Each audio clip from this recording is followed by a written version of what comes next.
Gente, olha só, a presidente recém-eleita da OAB de São Paulo, Patrícia Vanzolini, será a primeira mulher a ocupar o cargo a partir do ano que vem e já quer debater assuntos importantes no seu mandato, não é mesmo, Paulinha? Parece que sim. A advogada criminalista, mestre e doutora em Direito Penal, professora há quase 20 anos, deu uma entrevista ao Universo e falou de um tema que é sempre bastante polêmico e recorrente, né? Que é essa questão da criminalização do aborto. Então, o que ela entende é que ela é a favor de uma discussão mais ampla na sociedade, que uma mera mudança na lei à força, assim, sem mudar a concepção da sociedade, não seria a solução para esse assunto. Ela acredita que tem ali um conflito em relação a essa discussão de direitos fundamentais, então o direito reprodutivo da mulher e do nascituro. E aponta que a lei que proíbe o aborto tem se demonstrado o quê? Pouco eficaz, né? Porque a gente tem aí a realização dos abortos clandestinos. E ela questiona o seguinte, olha, vou ler aqui as aspas para o Universo. Se a sociedade se importa com a vida intrauterina, a discussão deveria ser qual a melhor forma de defender essa vida, prestando assistência pré-natal, até mesmo com educação sexual para evitar uma gravidez indesejada. É hipocrisia que só se pense no castigo da mulher. Além disso, só há castigo para a mulher e o pai, que não é presente. Ela acaba arcando com tudo e não há proteção da vida assim. Se ela não tiver como criar a criança, como dará uma vida adequada, educação? Então, tá aí. Ela acredita também que é um assunto tabu, assim, que as pessoas querem se furtar de entrar aí nessa celeuma e discutir de forma franca a respeito do aborto. Você entra? Entro de sola e te dou a solução. Te dou a solução e te dou a real. A discussão do aborto é simplesmente biológica. Um embrião é um amontoado de células em gestação.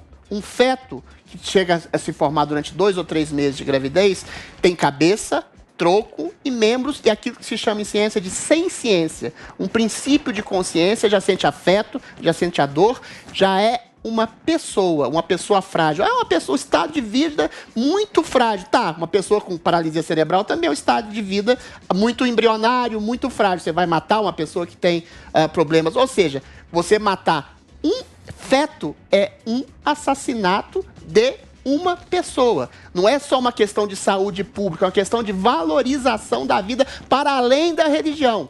Em qualquer princípio humanista que seja, você tirar a vida de um feto, de uma pessoa que está em estado de vida frágil, com problemas mentais, com problemas quaisquer físicos, é assassinato. Então, assim, não é que a mãe deve ser responsabilidade, é o médico que fez o aborto, é a clínica, é o pai que apoiou, seria todo mundo. A questão da saúde pública, vamos lá.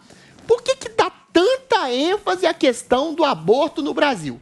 No Brasil e no mundo, aliás. Aborto, aborto, aborto. Por que não se dá essa ênfase que dá ao aborto à prevenção da gravidez? A uma conscientização sexual, a conscientização de uma... Então, você concorda não é educação sexual que eu tô falando. É educação, como dizia Nelson Rodrigues, amorosa. Educação sexual é coisa de gata e preá de telhado. É você conciliar a sexualidade com uma vida afetiva rigorosa em que você vai dar o benefício do sexo a quem você gosta. É difícil ensinar isso a adolescentes, mas esse tipo de gestação de uma educação moral, civilizacional, sexual, afetiva, nunca é colocada. E em questão de prevenção. Mas a gente só se fala de aborto, aborto, aborto. Há uma coisa muito estranha de falta de valorização da vida nessa ênfase ao aborto. Deixa eu só tentar, porque esse debate é um debate muito importante, eu acho que é um debate polêmico e as pessoas elas precisam entender um pouco mais claramente os argumentos que vocês estão utilizando. Vamos lá. O principal, só um minuto, João Pinheiro, o principal que você está dizendo é que feto é vida, certo? Feto é uma pessoa. Feto é uma pessoa, por isso que você é contra o aborto. Eu sou, a princípio, e você?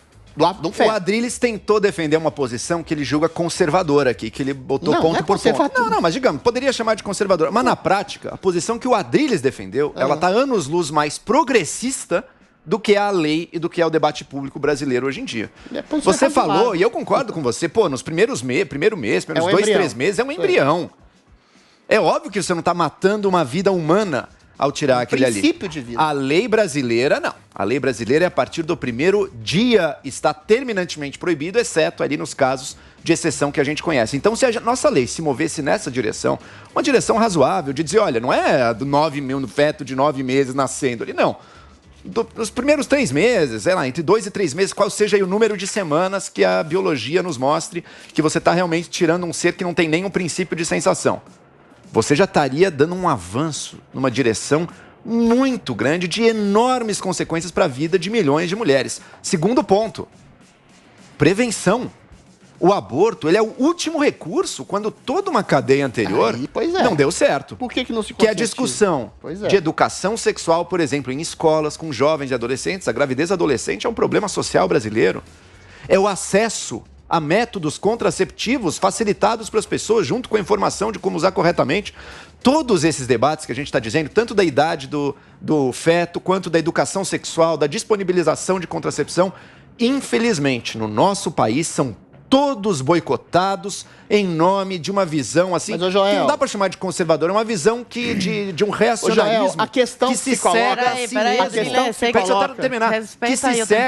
Que se cega a si mesmo e se nega sequer a tocar. Vamos lá. Vamos lá. Não pode falar de educação sexual, é apenas as famílias. Mas é educação sexual ou mas daí é óbvio que vai levar a gravidez. Aí é óbvio que vai levar a gravidez. Que tipo de educação sexual você vai fazer? Os dois pontos que você trouxe são verdadeiros. Aborto no primeiro trimestre, educação sexual e contracepção. Mas isso é que vai resolver. Joel, você é contra ou a favor ao aborto? Então você é a favor até 3 meses. Eu não sou a favor do aborto, Paulo. Eu sou a favor da descriminalização do aborto nesse período inicial da gravidez. Nesse período de até 3 meses. Até 3 meses. Paulinha, faz a sua observação. Em seguida eu quero ouvir a Eu também concordo com essa questão da descriminalização.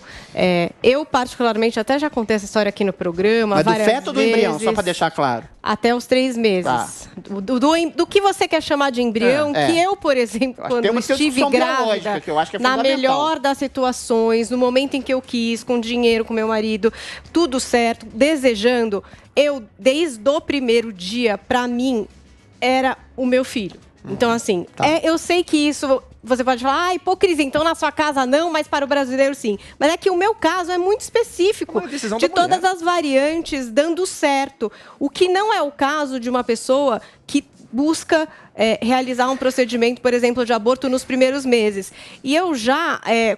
estive junto de mulheres que passaram tanto pelo processo de pagar em médicos que a gente sabe, que realizam esse procedimento, que estão por aí, acabam presos, voltam, a mulher fica ali numa insegurança, porque o que acontece? Se ela tiver um choque anafilático, e se ela tiver uma hemorragia? Ela está numa clínica ilegal, ela está cometendo um crime, é muito sério isso. Então, é uma insegurança para essa mulher, e eu estou falando dessa que pagou numa clínica privada. E a que não tem dinheiro? Né? Que toma um remédio abortivo, que sangra, que acaba no hospital público e aí é acusada, né? Pode ter uma implicação legal na vida dessa mulher por estar cometendo um crime. Tem uma conscientização da prevenção da gravidez. Eu acho que tudo isso que vocês falaram faz todo sentido, Adriles. Sim. É óbvio que a gente tem que investir no esclarecimento, na prevenção da gravidez. E outra coisa também que eu acho, às vezes falam, não, vai banalizar o aborto. Gente, o aborto é uma coisa seríssima. É uma coisa que impacta na vida das mulheres, da grande maioria delas. Você pode falar, não, mas olha essa aqui, que só faz isso como um método anticoncepcional. Não é assim. É um procedimento de impacto físico e psicológico. E eu acho que quando a gente mantém isso num assunto fechado, num tabu, onde a gente não discute isso, a gente também não entra nesse lugar que é de dizer... O aborto não é um procedimento estético, não é uma coisa simples. É uma coisa que deixa uma cicatriz na vida da mulher. Deixa um vazio. Pode, inclusive, se tiver alguma intercorrência, causar infertilidade. Então, assim, a gente deixa de falar o quão sério é passar por esse procedimento para que as mulheres possam ter a consciência de que isso é uma última instância, entendeu? Pois eu acho que é isso como se fosse a primeira. Esse é meu problema. Deixa eu fazer uma pergunta agora. Eu estou noticiado com informações para uma fonte externa. Peraí, antes de você municiar, eu quero ouvir a Zoe Martini justamente no sentido, porque vocês estão fazendo uma discussão aqui, acho que vocês chegaram num consenso de que vocês seriam favoráveis até os 3 meses, certo? Eu acho que o embrião é um princípio de vida, não é uma vida. Mas uma vida consumada já é um feto. O meu ponto é exatamente esse que eu quero perguntar para a Zoe. Embrião não é vida? Eu sou contra o aborto. Eu sou a favor do aborto nos casos que já estão na legislação atual. Na Argentina, por exemplo, eles aprovaram o aborto até 14 semanas. Ou seja, com 14 semanas, já tem a digital, o coração batendo, ou seja... A única diferença entre esse feto, que eles chamam que não é nada, e a gente, é que a gente se alimenta todo dia, come, e o outro está em processo de crescimento. Isso é um assassinato. Em Cuba, o aborto é liberado e banalizaram isso. Por isso que a mortalidade é tão inferior lá. Não tem quase mortalidade. Por quê? Porque virou uma máquina de matar. A mulher engravida não pensa duas vezes se quer mesmo passar por esse procedimento ou se vai ter essa vida. Ah, não, vou pela via mais fácil, que é a de abortar. E convivi com pessoas que fizeram esse procedimento lá em Cuba. Então, todos os dias são milhares de mulheres que vão e fazem um aborto normal. Virou uma coisa normal. Então, por que eu sou a favor, como está na legislação?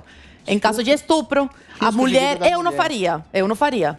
Mas a menina, por exemplo, uma menina de 15 anos que passou por um estupro, ela tem o direito de fazer esse aborto, né? Não tem como a vida e falar e te criticar. Não, você tem que ter essa criança. Não, é uma coisa complexa. E quando agora, é embrião, risco de... Oi? E quando é embrião?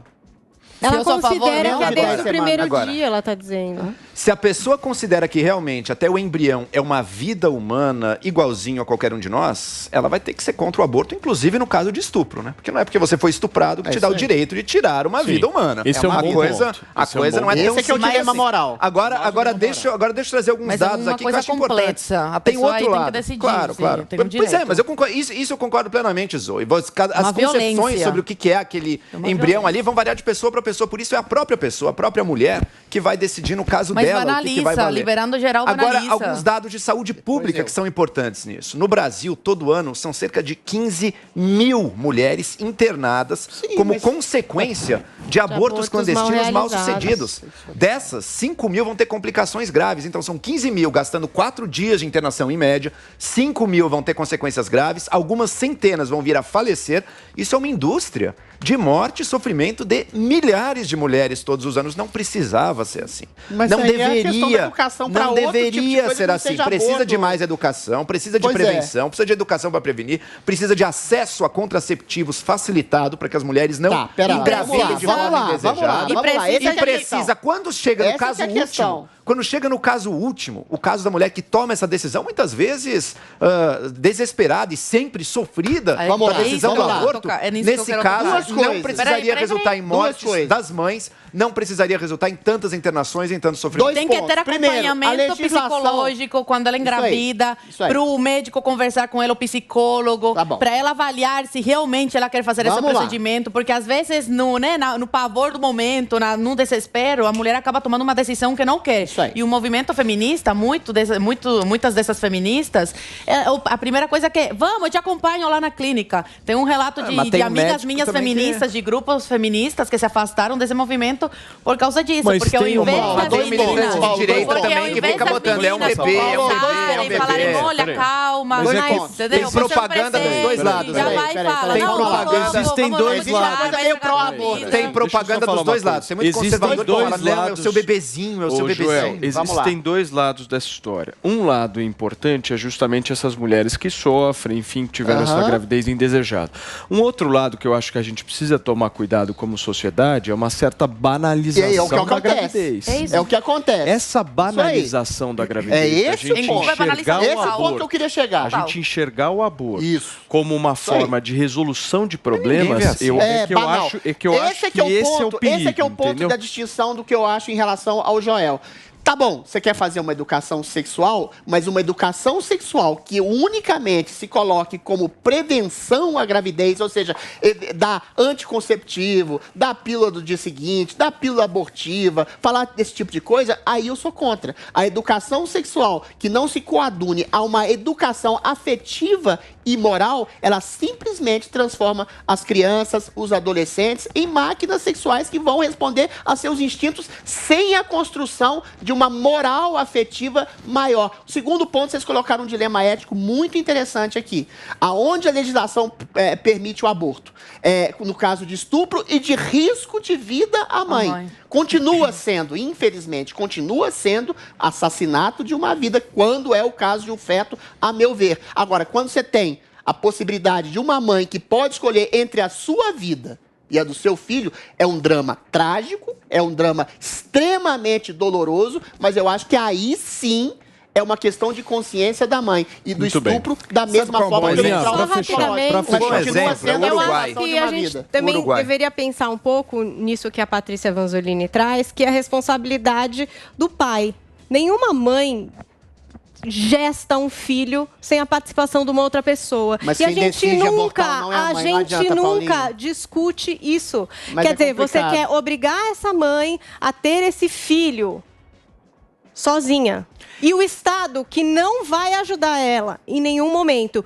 E o pai, amigos, que vai seguir a sua vida. Não vai nem registrar essa criança. Vida, Paulinha, não estou falando. Estou falando assim, eu não estou falando para não discutir o que vai acontecer. Nada disso. Não, a discussão que a gente fez é válida. Mas porque em nenhum momento, vocês estão chamando esses homens que participaram de um ato sexual a responsabilizarem de alguma forma. Eu concordo com a sua preocupação. Não está falando sobre isso. Nem vamos falar. Para fechar, turma, por favor. Eu concordo, eu percebo claramente a questão sociológica do pai que transa, vai lá, faz o filho, vai embora. Mas, infelizmente, quem decide sobre a vida do filho que está carregando no seu ventre é a mãe. E eu acho maravilhoso você falar isso, porque muita gente quer discordar até desse direito mas da é uma mulher. responsabilidade. Não, e quantas mulheres que alguma vez na vida cogitaram fazer o aborto e optaram por não abortar e tiveram a criança, hoje olham, falo por exemplo os próximos, olham para ela e falam, nossa, é um presente na minha vida, que bom que eu não abortei. Por isso que liberando o aborto para qualquer fazer, não dá a possibilidade da mulher pensar, sentar e pensar, será que é realmente isso que eu quero?